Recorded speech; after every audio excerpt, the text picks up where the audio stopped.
K V Baiju ചേരുന്നുണ്ട്. ബൈജു, പാലക്കാട് ഡിവിഷനെ സംബന്ധിച്ചിടത്തോളം വലിയ തിരിച്ചടിയും നഷ്ടവുമാണ്. അതിൽ രാഷ്ട്രീയം കൂടി ചേർത്ത് വെക്കുകയാണ് ഇപ്പോൾ കേരളത്തിൽ നിന്നുള്ള എംപിമാർ. പക്ഷേ കർണാടകം ഭരിക്കുന്നത് ആര് എന്നുകൂടി നമുക്കറിയാമല്ലോ. കർണാടകത്തിന്റെ ദീർഘകാലമായുള്ള ആവശ്യം കൂടിയാണ് എന്നും കർണാടകത്തിന്റെ വിജയമെന്നു കൂടിയാണ് കർണാടക സർക്കാർ ഈ വിഷയത്തിൽ അവകാശപ്പെടുന്നത്.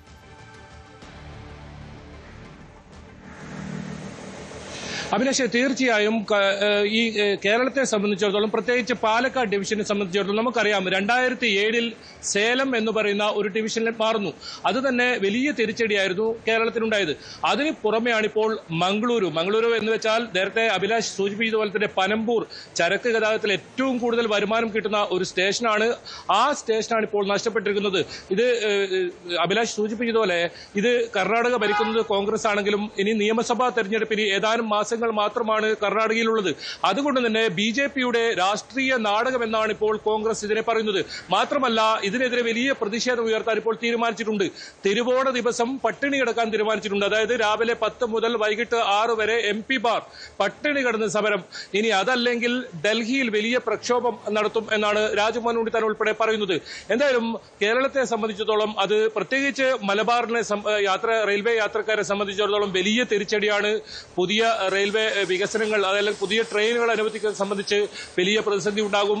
ഇപ്പോൾ തന്നെ രാത്രി നമുക്കറിയാം, മാസങ്ങൾക്ക് മുൻപ് ബുക്ക് ചെയ്താണ് ഒരാൾക്ക് കാസർഗോഡെന്നോ അതല്ലെങ്കിൽ കണ്ണൂരിന്നോ തിരുവനന്തപുരത്ത് പോകണമെങ്കിൽ IRCTC സൈറ്റിൽ ഇപ്പോൾ കയറിയാൽ നമുക്ക് മനസ്സിലാക്കാൻ സാധിക്കും. പ്രത്യേകിച്ച് ഈ ഓണ സീസണിലൊക്കെ ഒരു തരത്തിലും ടിക്കറ്റ് കിട്ടാത്ത സാഹചര്യമാണ്. വന്ദേ ഭാരതൊക്കെ ഒരു മാസത്തോളം ഫുള്ളാണ്. അത്രത്തോളം വലിയ യാത്രക്കാരുള്ള ഒരു മേഖലയാണ്. പ്രത്യേകിച്ച് കർണാടകയിൽ മംഗളൂരുവിലൊക്കെ ഒരുപാട് ആളുകൾ പഠിക്കുന്നുണ്ട്, ആശുപത്രി ആവശ്യങ്ങൾക്കായി ഒക്കെ പോകുന്നുണ്ട്. ഇനി ആ വരുമാനമെല്ലാം ഇനി മൈസൂർ ഡിവിഷൻ തന്നെ തീരുമാനിക്കുക റെയിൽവേ വികസനം, അത് വലിയ തിരിച്ചടിയാവും. ഇപ്പോൾ ഉയർന്ന ഒരു ആവശ്യം കുമ്പളയിൽ ഒരു സാറ്റലൈറ്റ് സ്റ്റേഷൻ നിർമ്മിക്കണമെന്നതാണ്. അങ്ങനെ 10 ട്രെയിനുകളാണ് ഇപ്പോൾ കണ്ണൂരിൽ മാത്രം യാത്ര അവസാനിപ്പിക്കുന്നത്. ആ ട്രെയിനുകൾ മംഗളൂരുവിലേക്ക് നീട്ടണമെന്നൊക്കെ ആവശ്യം ഉയരുന്നതിനിടയിലാണ് ഇപ്പോൾ ഇങ്ങനെ ഒരു തിരിച്ചടി ഉണ്ടായിരിക്കുന്നത്. ഇനി ഇത്തരം കാര്യങ്ങൾക്ക് അംഗീകാരം വേണമെങ്കിൽ 2 റെയിൽവേ ഡിവിഷനുകളുടെ അനുവാദം വേണം. അതായത് പാലക്കാട്ടും വേണം, മൈസൂർ ഡിവിഷനിലും വേണം. അങ്ങനെ ഒരുപാട് പ്രയാസങ്ങൾ, ഒരുപാട് പ്രതിസന്ധികൾ ഇനി റെയിൽവേ വികസനവുമായി മുന്നോട്ട് പോകുമ്പോൾ ഉണ്ടാകുമെന്നതാണ് ഏറ്റവും പ്രധാനം. നേരത്തെ സൂചിപ്പിച്ചതുപോലെ തന്നെ 60% അധികം വരുമാന കുറവുണ്ടാകും. അത് ഇനി പുതിയ ട്രെയിനുകൾ അനുവദിക്കുന്നത് സംബന്ധിച്ചാകട്ടെ, റെയിൽവേ സ്റ്റേഷനിലെ നവീകരണങ്ങളാകട്ടെ, പല വിഷയങ്ങളിൽ ഇത് മാനദണ്ഡമാകും. അത് പ്രതിസന്ധിയാകും.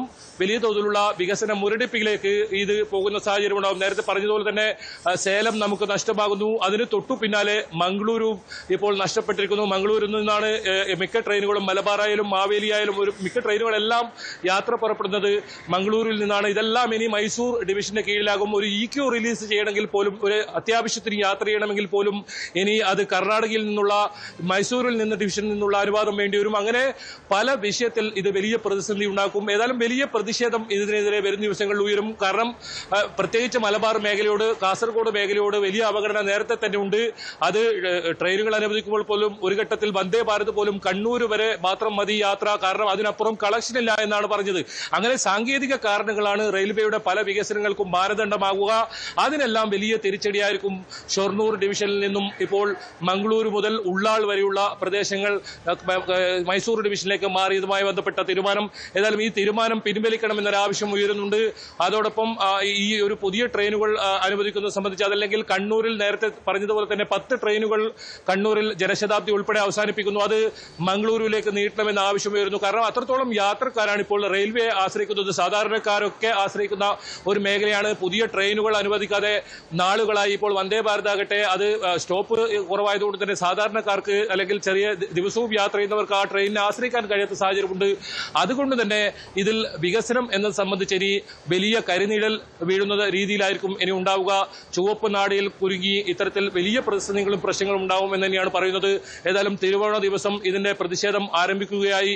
ആ പ്രതിഷേധത്തിൽ ഇതിൽ ചെവി കൊണ്ടില്ലെങ്കിൽ ഇനി വലിയ പ്രതിഷേധം ഡൽഹിയിലേക്ക് വ്യാപിപ്പിക്കും. കേരളത്തിലെ മുഴുവൻ എംപിമാരും ഈ ഒരു വിഷയത്തിൽ ഇടപെടും എന്നാണ് വ്യക്തമാക്കിയിട്ടുള്ളത്.